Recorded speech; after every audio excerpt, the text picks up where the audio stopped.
In the land of Murawa, two villages faced each other across a great valley, the people of the mountain and the people of the river. They shared the same sky, the same rain, but their hearts were divided by old wounds. Generations ago, their ancestors fought over land and cattle, and ever since, their elders forbade any child from crossing to the other side.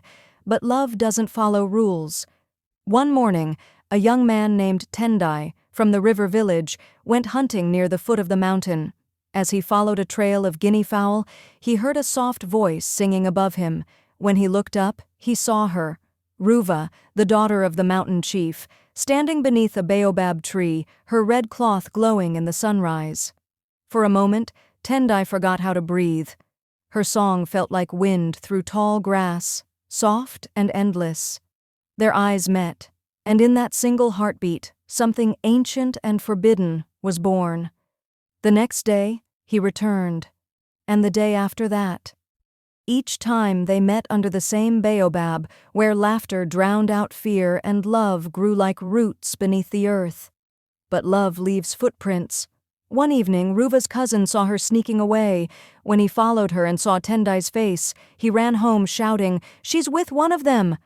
A river man. That night, Ruva's father called her before the fire and thundered, "You have shamed our blood! You will never see that boy again." But Ruva lifted her head, tears in her eyes, and said softly, "Baba, you can cage a bird, but you cannot silence its song." Days turned into weeks, but Ruva could not forget Tendai. Every night she would sneak out beneath the moonlight, following the narrow path to the valley. And there he would be, waiting under the old baobab, his eyes bright with hope and fear.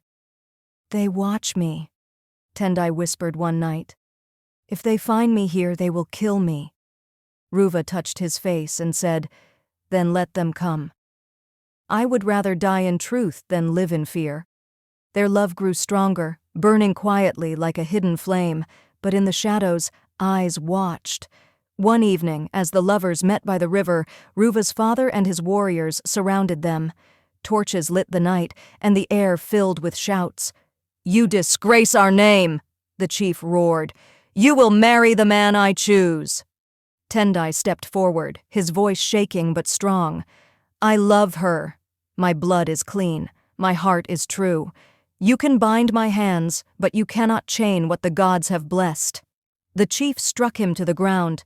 "Take this boy away," he ordered. The warriors dragged Tendai toward the river, beating him as Ruva screamed, "Stop, please! You'll kill him!" But the men threw him into the dark water and walked away. Ruva ran after him, crying his name. The river was silent. The moon hid behind the clouds. Broken and trembling, she fell to her knees, her tears mixing with the water. "If he is gone," she whispered, "then I will never love again."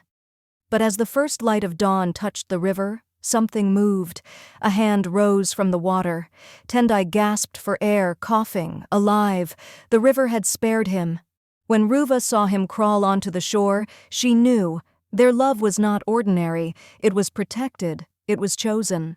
When Ruva saw Tendai alive, she ran to him, tears streaming down her face. She held him close and whispered, "The river saved you.